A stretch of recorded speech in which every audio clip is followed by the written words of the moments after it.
மாண்புமிகு அம்மாவில்தான் நிரந்தர பொதுச் செயலாளர், அதற்கு மாற்றாக ஒருங்கிணைப்பாளர், இணை ஒருங்கிணைப்பாளர் என்ற பதவி உருவாக்கப்பட்டது. இவர் தன்னுடைய இருக்கின்ற அந்த என்ன சொல்றாங்க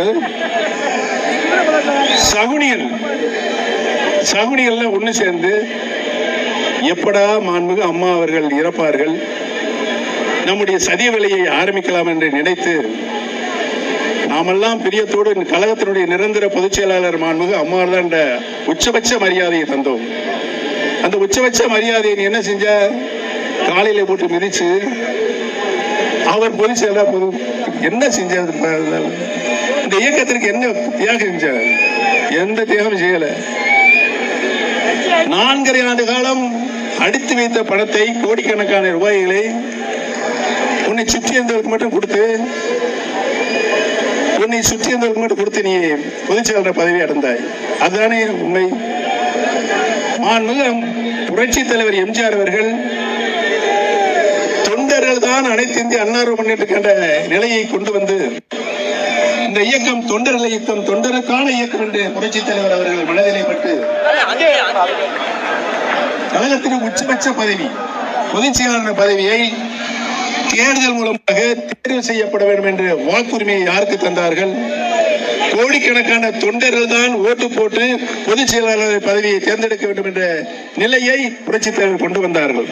அந்த விதியை திருத்திட்ட புரட்சி தலைவர் கொண்டு வந்த விதியை திருத்துவதற்கு பழனிசாமி, நீ யாரப்பா, எப்ப இந்த இயக்கத்துக்கு வந்த, இந்த இயக்கம் செஞ்ச தியாகம் என்ன?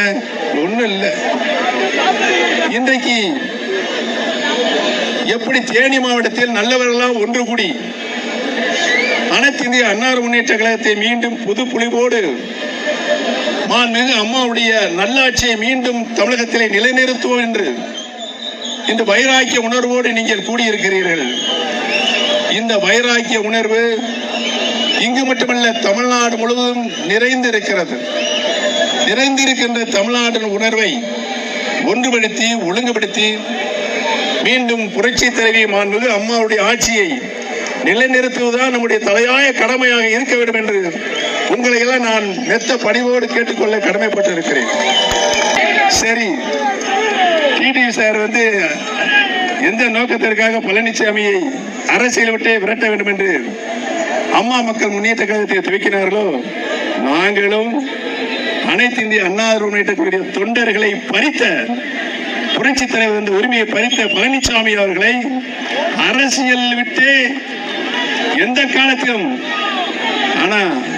விரட்ட வேண்டும் என்றுதான் நாங்களும் இந்த இயக்கத்தை தொடர்ந்து தமிழகத்திலே இருக்கின்ற 38 மாவட்டங்களுக்கும் சென்று கூட்டங்கள் நடத்தி இருக்கின்றோம்.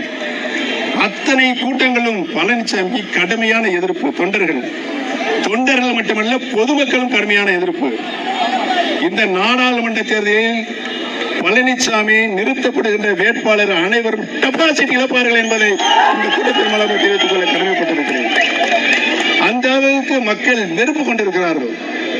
சரித்திரம் எடுத்த அனைத்து அண்ணா முன்னேற்ற கழகத்தினை பல பிரிவுகளாக கூறுகளாக பிரித்த ராஜ துரோகி பழனிசாமியை நாங்கள் எந்த காலத்திலும் எந்த தேர்தலிலும் வெற்றியடை செய்ய விட மாட்டோம் என்று மக்களும் நம்முடைய தொண்டர்களும் இன்றைக்கு வெகுண்டெழுந்திருக்கின்றார்கள்.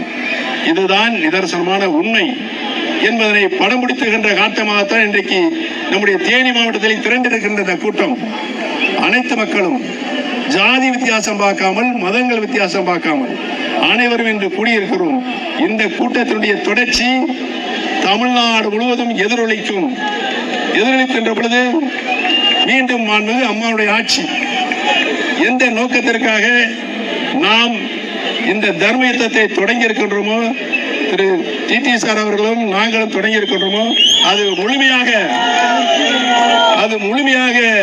நிறைவேறும். டிடி சார் என்ன சொல்றாரு? அண்ணா திமுகவை நான் மீட்பேன். நாங்களும் அதைத்தான் சொல்லிக் கொண்டிருக்கிறோம். அண்ணா திமுகவை ராஜதுரை பழனிசாமி மீட்டு தொண்டர்கள் கையில் கொடுப்போம் என்றுதான் நாங்கள் இந்த யுத்தத்தை தொடங்கி இருக்கிறோம்.